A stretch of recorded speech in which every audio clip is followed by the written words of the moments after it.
So pay attention. So it's really a very simple methodology. Let's just say, which I do and we do have some bearish positions, right? So these are the bearish positions. Maybe you've got a call vertical on Apple. Maybe you've got some shorts on the banking stocks and retail stocks and Tesla and who else, you know, who knows what you have.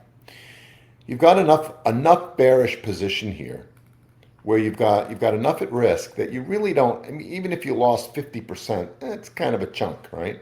Let's just say you knew what 70-40 means, right? It means, well, part of it here is if these are all pilot positions, you haven't added to anything. Now, I've added to a bunch of these, so I am way into my positions here. But let's just say you put on some pilot positions, starters, right? And you have it in your trading plan that if any of these positions get down by 70% or losing 70%, you're going to exit them. But when you add all of these up, maybe it's, 150 bucks each. I don't know, you add it all up and it's like maybe you add it all up and comes to $800. So that's a good amount. Maybe you only have like a $3,000 account or something like that. So this is, 20, over 25% of your account at risk. You don't want that to lose that much. So the point is that if you have exposure to one side, this is called directional exposure, right? Meaning I am pretty bearish. This is the direction that I've opened up these trades for July 18th.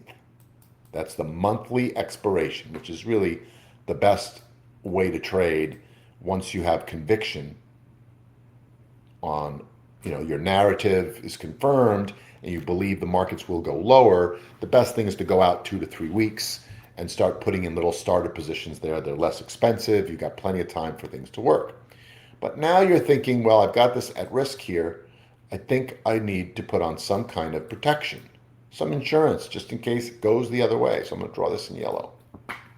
So the proper way to do this, so today is Wednesday, is you look at this and go, I'm going to put on some kind of hedge so that if between now and this Friday, because you can't control what happens next week, right?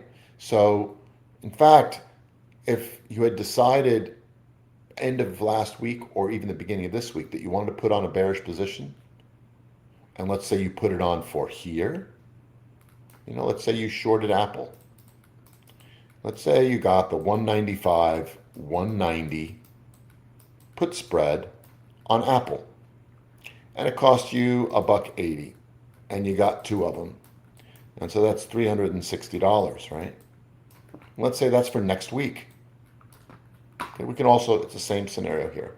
How do I hedge this? I want to put on little hedge because if the market does that into the close on Friday, you really need to look at the market, the options market, if you're swing trading, in weekly increments, right? What will happen this week? Because then you have the weekend where the markets are closed. There's all kinds of news that happens and things that go on around the world over the weekend. And then Monday's a brand new day, a brand new week of trading. People start buying options and the whole thing starts over again. So good idea to look at it in weekly increments.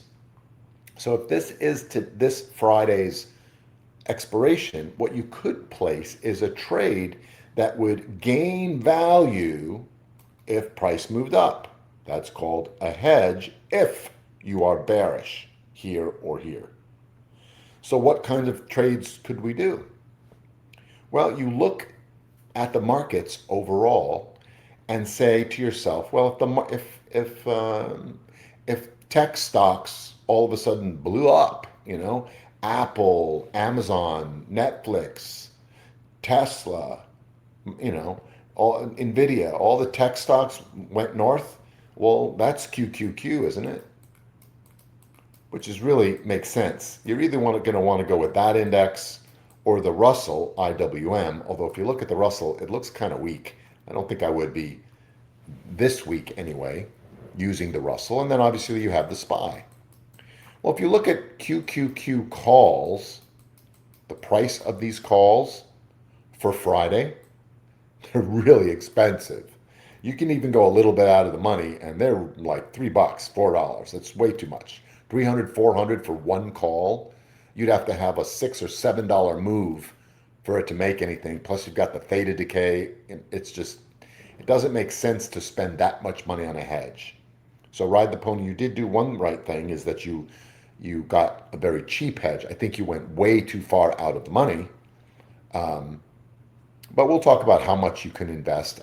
My, sort of a ballpark is you'd never really want to have more than 10% of what you have at risk here in your hedge. So in this scenario where I have 800 over here, you could spend $80. Yeah, you could do that.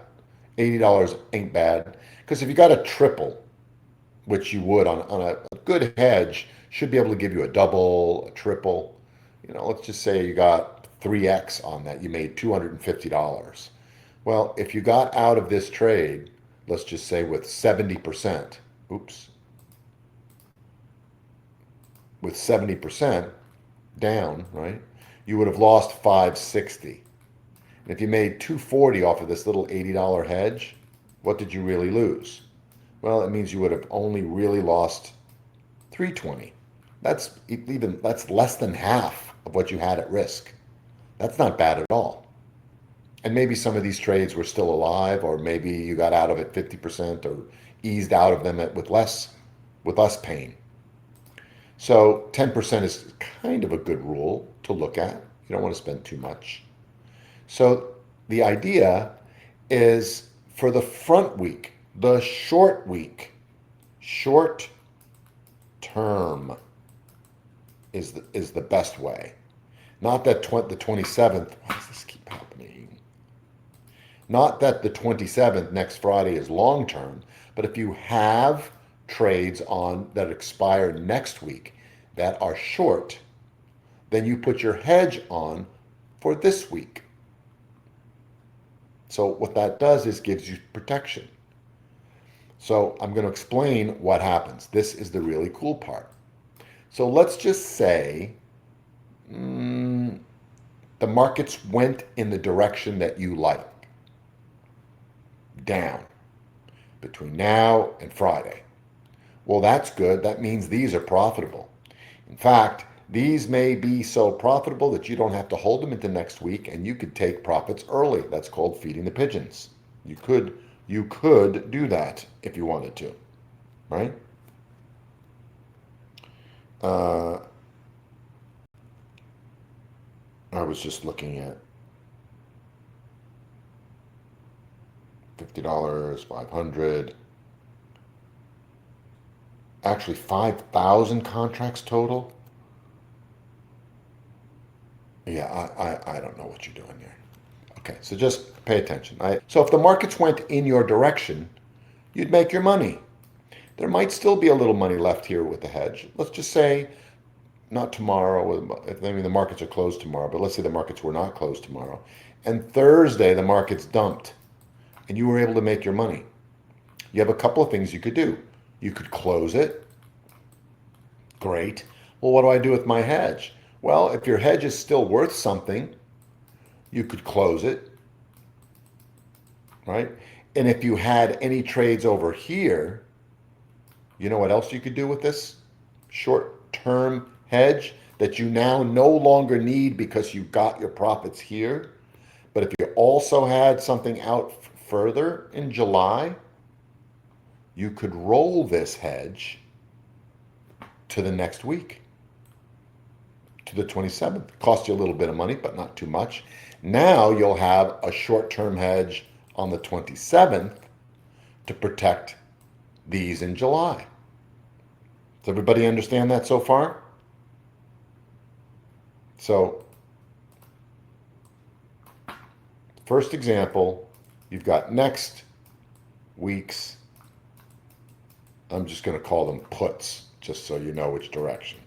You have next week's puts. And then, so this week, you get a hedge. And so if the Qs are too expensive, In terms of calls, that's why Ride the Pony followed my suggestion, right? So he went with SQQQ, which is an inverse. And these typically, if you can get just slightly out of the money, they're usually around 40 cents.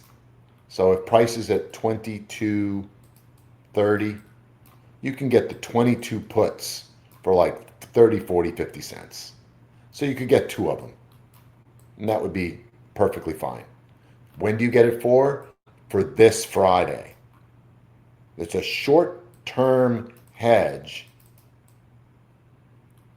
for next week's put. And what can happen is if the markets move in your direction, you can close your puts for a profit, or you can hold them, or you could close some of them and hold some of them. But the hedge is no longer needed because now you're in the money over here. So you could close out your hedge and preserve a little bit of capital, which is great. Now you got a little bit of your insurance money back, and next week's are good. If you close this out completely, you don't need the hedge anymore. So you close out the hedge. Everybody understand? You don't need it.